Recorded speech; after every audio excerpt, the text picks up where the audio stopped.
Hello and greetings. I hope everybody is feeling okay. I hope you all are having a good weekend and an even better Thanksgiving week. It's your boy Jerem. You tuned into Kinetic Aesthetic, and yeah, it has been a good long time since I've released an episode. Not too long. I'd say probably about a couple weeks or so. It's not for a lack of not recording. I've actually recorded a couple of episodes during this little break time, but for whatever reason, I haven't felt good enough about them, especially on my end. It's been a lot of collabs and stuff I've been doing with the boys. Shout out to Dre, shout out to Dre Olive, shout out to Last Nobleman Justin, shout out to David. Shout out to all of them because they've been coming in and helping record. It's just, I don't know. I'm a perfectionist. If I don't like any one thing, or if I just really don't, if I don't feel motivated or feel happy with what I'm ready to release, I just end up not releasing it. But I'm going to try to make sure I drop a couple of episodes this week. Not a couple. I'm dropping something every fucking day of the week. I'll tell you right now. But yeah, there's been a lot that's happened since my last episode. I had a whole episode ready to go to drop that was going to be reviewing Quavo and the late Takeoff's album. Rest in peace to him. Doesn't feel right to drop it now. Doesn't feel right to just drop a review of their music, especially sort of just. It was a 6 or a 7 out of 10 to me. I wasn't feeling it necessarily, especially without Offset there. So there's my review of Quavo and Takeoff's album, Only Built for Infinity Links. It's not bad, but it ain't the same. It ain't the same without Offset. But there was something else that I saw during that time, a movie that I saw. It's a very important movie to me. It's a very important movie just this year, especially with all the shit surrounding it. I, of course, am talking about Black Panther 2. Directed by Ryan Coogler. The first one had the late Chadwick Boseman as Black Panther. This was the sequel. This is how they, with his unfortunate real life passing, fuck cancer. It was going to be real interesting to see how are they going to handle this? How are they going to deal with this? How are they going to make this movie? And I went in there I tried to have grounded expectations, not really get too hyped up on what I thought was going to happen. I'm very happy to say that movie's a fucking 10 out of 10. There's so much that can be said about this movie, about what was so good about it and about why it was so great to me because the thing about Black Panther is, yes, it's a Hollywood blockbuster. Yes, it's Marvel. Yes, it's Disney. These have become Black movies, Black staples for the culture, for the Black community. And they're such a reflection on a lot of things, One crazy thing that I've been hearing about this movie, I'm going to just say the one negative thing I've been hearing about it, and I'm going to get it out the way early. People trying to act like this was a feminist movie. There weren't enough, like positive showings of Black masculinity, of Black men. I want to say fuck you to those people that's been saying that. I don't know where y'all been getting that from. I went and I sat and watched this entire movie. The whole damn near 3 hours of it. It's a long movie. This was not a feminist movie. This was not a movie trying to tell you that men ain't shit. This was not a movie that's trying to tell you a whole bunch of shit about. It wasn't even about politics. The closest thing that you could say that I could really maybe see a fucking conservative person getting mad about was the way they tried to make.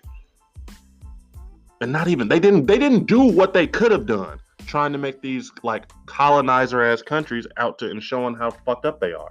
They didn't do as much as they could have to show how bad it is, but they showed that. That's as political as it gets. Other than that, this is just a movie about a family trying to grieve over a lost family member. This is a story about a woman trying to get over the death of her brother and trying to deal with all the new expectations that are being placed on her because she has to go and take over his mantle. That's what this movie's about at its core. And it's about two nations, both who are trying to protect themselves, going to war with each other because that's the way it has to be in their eyes, or at least in Namor's eyes. Namor, I might be jumping all over the place when I review this. I'm just recording this to record this. I'm gonna be straight up. Namor was the best Marvel villain they've had in a long time. I think he was better. I'm not gonna say he was better than Thanos because Thanos had a lot more movies to establish himself, but he showed the fuck out in this movie. I am gonna not spoil anything in this review, so I'm not gonna tell y'all any of the shit that he does, but I'm gonna tell y'all this right now. When he comes to handle business, Namor comes to handle fucking business. When he comes and his whole look was raw, comparing him in the comics to the way they showed him, they know how to make not an uninteresting, how to make it would have been easy to make him boring, to make him look boring, to make him seem boring, but they went out of their way to just add a whole bunch of they added to him. They enhanced his character so much. I hate to be the guy that just loves and raves all about the villains and all that shit, but they really went crazy on this. And I think you got to give them credit on that, man. But yeah, but let's talk about this movie a little bit more. Let's talk about the actual content of it. It was great. Now, when it comes to the MVP and acting wise, Angela fucking Bassett, if there was an Oscar-winning performance that she's had in her career, she's probably had multiple by now. I know I loved her in Waiting to Exhale. That was old classic. I've loved a lot of her films. This one though, with the stakes the way they was, it's like she knew she was gonna have to show the fuck out just to honor Chadwick's memory. And when I tell y'all she did. Like, the best parts of this movie are the dialogue. And I say that, and I want y'all to understand, the action is not bad. This is not a horrible action movie. This is not boring with the fights. The fights are entertaining. Okoye was in there going crazy. She was fighting with a big blue dude in like the middle of the movie. That was a dope fight. It was just so well done. And I think I really got to give Coogler so much credit because I've researched just the production behind this movie. He had already written the script before Chadwick had passed. And I don't feel like there's much that he changed. All he did was take him out of it and insert Shuri into a lot of spaces and add a whole bunch more elements of like the actual grieving that was going to have to go on. This movie, I promise I'm trying not to be biased. This movie deserves an Oscar. This movie really does. It deserves an Oscar in some way, shape, or form. I don't understand how somebody can go to this movie and say that they didn't honor him, that they didn't do well. Because there was this movie could have been canceled. And honestly, I think most people would have understood. They could have canceled, they could have pushed this back a couple years, they could have recast T'Challa, which they didn't, which I'm glad about. And there was just a lot of different things they could have, different ways they could have handled this shit. But they chose to do it the right way. They chose to honor his memory, and I can't give them enough credit, y'all. And let me just say this now. This is the only spoiler I'm going to have in this review. Shuri is the new Black Panther.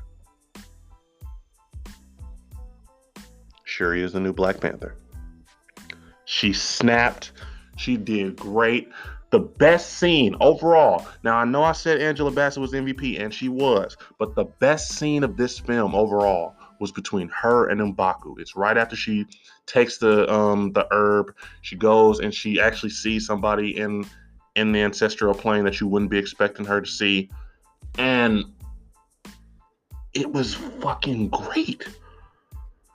Like, everything leading up to that final fight. The final fight itself.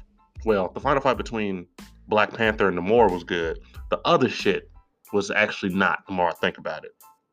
It was actually not.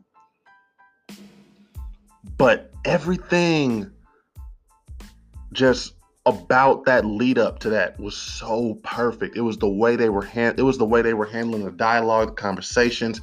Shuri was not taking shit. Shuri does not take shit in this movie. I think she has a very wonderful arc, and I can't. And before I lose this train of thought, I want to just say it right now. Riri Williams is going to be one of my favorite characters in the MCU going forward. I absolutely loved her performance in this. I love the way they presented her character. I am so interested in her MCU show, and I feel like that's the That's the first time I can say that about an MCU show. I'm legit just excited to see what happens. I'm excited to see. I'd love if she got her own movie. I was having a conversation with a friend about this, and Marvel, one thing that they've done that they sort of probably could think a little bit more on, it feels like when they pick the characters that are going to get shows and they pick the characters that are going to get movies, sometimes it feels like they don't choose the right ones. Especially ever since Endgame. Like, certain characters didn't need to have an entire show about them. Moon Knight didn't need to have a whole fucking season-long show.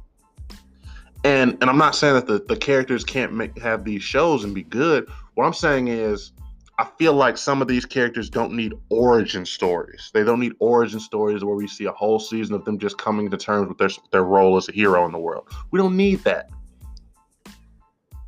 She-Hulk was good because it's not necessarily an origin story. It's just, all right, she got fucking gamma radiation. She got power. She's related to the Hulk. Now here's her misadventures and hijinks. They don't spend too much time establishing her character more than they do just, showing us her living her life as fucking She-Hulk. And I feel like with the performance that they gave to Riri Williams, and let me refer to her as her hero name, Ironheart, in here, I really just feel like her show is going to be so much better than all the other ones for the new heroes, because we've already seen her intro. We know who she is. Now we can actually just have a show where we just go along with the ride. We just see, okay, we were hanging out with, we've already met her. Now let's just go see what she's actually about by herself. And that, I feel like, is why I'm going to be real excited for it. Just before I go ahead and give my rating, I just want to go and give another big shout out. M'Baku was great in this. M'Baku was great. He really had...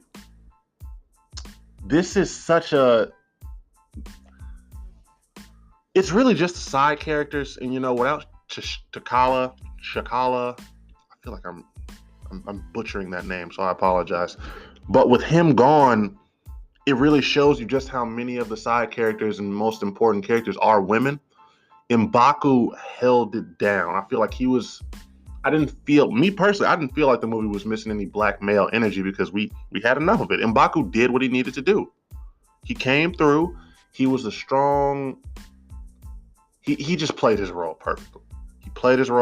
He didn't overdo it. He didn't do too much. Some of the jokes was a little bit like, it's just like, all right, that's a little too heavy-handed. But the shit was raw. His fight with Namor, as short as it was, raw. I liked everything that they did on this movie, y'all. Like, scale of 1 to 10, I'm going to give this a 9.5 out of 10. Just because I don't want to give it a perfect rating. Because I know it's not perfect. But this is as close to perfect as I feel like they could have done, given the circumstances, given everything they had to deal with when it comes to getting this shit out. So, again, all credit in the fucking world to them. This is a film that I feel like has got me so much more excited for everything that's going to be happening with this franchise going forward with the rest of the MCU. I'm already excited to see how Shuri is going to play off some of the other characters now that she's the Black Panther. And I think there's just a lot of great shit that we're going to be, that can just come out of this. Anybody that's hating on this movie right now, like I said, it's a lot of Hotep shit. I'll just say that. It's a lot of Hotep shit, and I don't want to necessarily put too much attention onto what Hoteps could be saying about this shit right now. This is a great film. Great film. Ryan Coogler is once again separating himself. He is not just your average MCU director. Give that man his fucking credit. Like I said, on a scale of 1 to 10, 9.5 out of 10. This has been Kinetic Aesthetic. I really don't got much to say. Like I said, episodes dropping every day this week. After that, we're going to be going back to our Tuesday, Wednesday, Friday routine. I'm sorry again that I went missing on y'all, but it's the winter. Seasons change. Shit hits different. Hours get moved up. Hey, motherfuckers got to just adjust. But this has been Kinetic Aesthetic. This has been your boy Germ. Y'all have a beautiful rest of your day.